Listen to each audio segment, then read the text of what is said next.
Hi dear students. ഇപ്പം നമ്മൾ കുറച്ച് നാളായില്ലേ ഒന്ന് കണ്ടിട്ട്. നമ്മുടെ വിക്ടറി ഡേയുടെ തിരക്കുകൾ, നമ്മുടെ മിടുക്കൻ ചേച്ചിമാരും നിങ്ങളുടെ മിടുക്കൻ ചേട്ടന്മാരും ഒക്കെ വിക്ടറി ഡേ ആഘോഷിക്കാൻ വന്നു. അവർ ഏറ്റവും സന്തോഷത്തോടെ അഭിമാനത്തോടെ വിക്ടറി ഡേ ഒക്കെ ആഘോഷിച്ച് അവരുടെ സമ്മാനമൊക്കെ വാങ്ങി തിരിച്ചുപോയി. നിങ്ങളെല്ലാവരും അത് കണ്ടിട്ടുണ്ടാവും അല്ലേ? അപ്പോൾ അതിൻ്റെ ഒരു തിരക്കുകളായിരുന്നതുകൊണ്ടാണ് നിങ്ങളെ ഇടയ്ക്കൊന്ന് ഞാനൊന്ന് കാണാൻ വരാതിരുന്നത്. ഇപ്പോൾ വന്നപ്പോൾ കുറേ കാര്യങ്ങൾ എനിക്ക് പറഞ്ഞു തരാനുണ്ട്. കാരണം ഡെയിലി നമ്മളെ അപ്രോച്ച് ചെയ്യുന്ന കുട്ടികൾ ചോദിക്കുന്ന പല കാര്യങ്ങളും നമ്മുടെ മനസ്സിലോട്ട് വരുന്നു.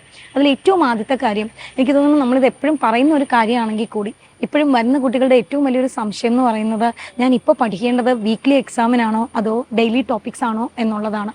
നിങ്ങളിപ്പോൾ ഡെയിലി ടോപ്പിക്സ് തന്നെയാണ് പഠിക്കേണ്ടത്.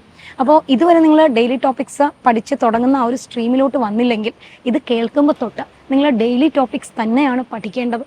അന്നന്ന് എന്താണോ പഠിപ്പിക്കുന്നത് അത് പഠിക്കാനുള്ള സമയം. ശരിക്കും പറഞ്ഞാൽ നമുക്കിപ്പോൾ ക്ലാസ് ഉച്ചവരേ ഉള്ളൂ. അപ്പോൾ ആ ഉച്ചയ്ക്ക് ശേഷമുള്ള സമയം നമുക്ക് നന്നായിട്ട് യൂട്ടിലൈസ് ചെയ്യാൻ പറ്റും. ആ സമയത്തിരുന്ന് നിങ്ങൾ ഡെയിലി ടോപ്പിക്സ് ആണ് പഠിക്കേണ്ടത്.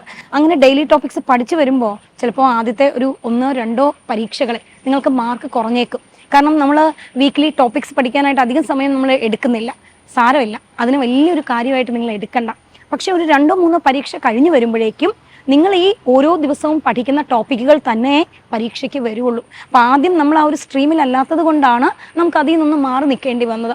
അതിൻ്റെ ഒരു പ്രോബ്ലം കാരണം ചിലപ്പോൾ ഒരു 1-2 പരീക്ഷയ്ക്കൊക്കെ മാർക്ക് കുറഞ്ഞാലും സാവധാനം നിങ്ങൾ ഓരോ ദിവസവും പഠിപ്പിക്കുന്ന ടോപ്പിക്കുകളാണ് പിന്നീട് വീക്ക്ലി എക്സാമിന് വരുന്നത്. ആ സമയത്ത് നിങ്ങൾക്ക് ശനി ഞായറും മാത്രം ഒന്ന് റിവൈസ് ചെയ്താൽ മതിയാകും. അപ്പോൾ ഒന്നാമത്തെ കാര്യം അതുതന്നെയാണ്, നമ്മൾ പഠിക്കേണ്ടത് ഡെയിലി ടോപ്പിക്സ് ആണ്. ഇനി രണ്ടാമത്തെ കാര്യം, പലരും ഇപ്പോൾ ജസ്റ്റ് ഒന്ന് പരീക്ഷ എഴുതി തുടങ്ങി, നമ്മൾ സബ്ജക്റ്റീവിൽ നിന്നും ജസ്റ്റ് ഒബ്ജക്റ്റീവിലേക്ക് മാറി തുടങ്ങിയിട്ടേ ഉള്ളൂ. അതുകൊണ്ട് തന്നെ ടൈം മാനേജ് ചെയ്യാനുള്ള ഒരു പ്രശ്നം, അല്ലെങ്കിൽ നമുക്ക് ആ ഒരു സിസ്റ്റത്തോട്, അതായത് സബ്ജക്റ്റീവിൽ നിന്നും ഒബ്ജക്റ്റീവിലേക്ക് വരാനൊക്കെ ഇച്ചിരി സമയം എടുക്കുന്നുണ്ട്. അതിന് നിങ്ങൾ പേടിച്ച് വിറച്ച് അയ്യോ ഞാനെന്താ ഇങ്ങനെ, എനിക്ക് മാത്രം വരാൻ പറ്റുന്നില്ലല്ലോ, അങ്ങനെയൊന്നും വിചാരിക്കേണ്ട. കാരണം നമുക്കിതിനൊരു സമയം എടുക്കും.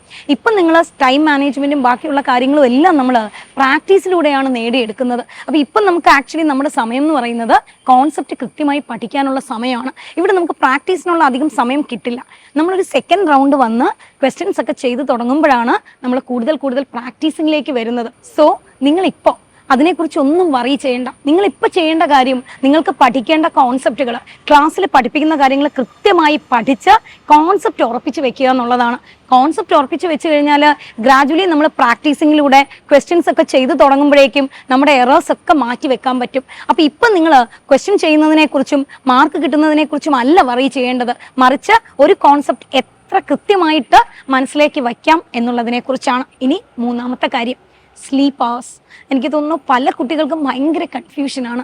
അയാൾ ഇത്ര മണിക്കൂർ ഉറങ്ങുന്നു, ഞാൻ എത്ര മണിക്കൂർ ഉറങ്ങണം, എത്ര മണിക്കൂർ പഠിക്കണം. നോക്കൂ, ഇതെല്ലാം തന്നെ ഇൻഡിവിജ്വൽ ടു ഇൻഡിവിജ്വൽ ചെറിയ വ്യത്യാസങ്ങളൊക്കെ വരും.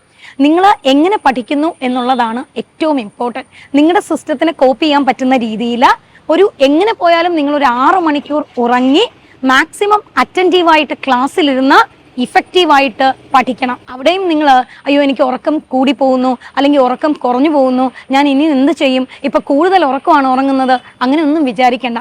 നിങ്ങൾക്ക് ആ ഒരു ദിവസം പഠിപ്പിക്കുന്ന കോണ്ടന്റുകൾ പഠിച്ചു തീർക്കാൻ സമയം കിട്ടുന്നില്ല, അല്ലെങ്കിൽ ഒരു ഓൺലൈൻ ചാപ്റ്റർ വന്നാൽ അത് കണ്ടു തീരാൻ സമയം കിട്ടുന്നില്ല എങ്കിൽ നിങ്ങളുടെ ഫിസിക്കിനനുസരിച്ച് നിങ്ങൾക്ക് ആ ടൈമിൽ അഡ്ജസ്റ്റ്മെൻറ്റ് നടത്താം. പക്ഷെ അതിനെക്കുറിച്ചും നിങ്ങൾ ബോധേഡായി പാനിക്കാവേണ്ട ആവശ്യമില്ല.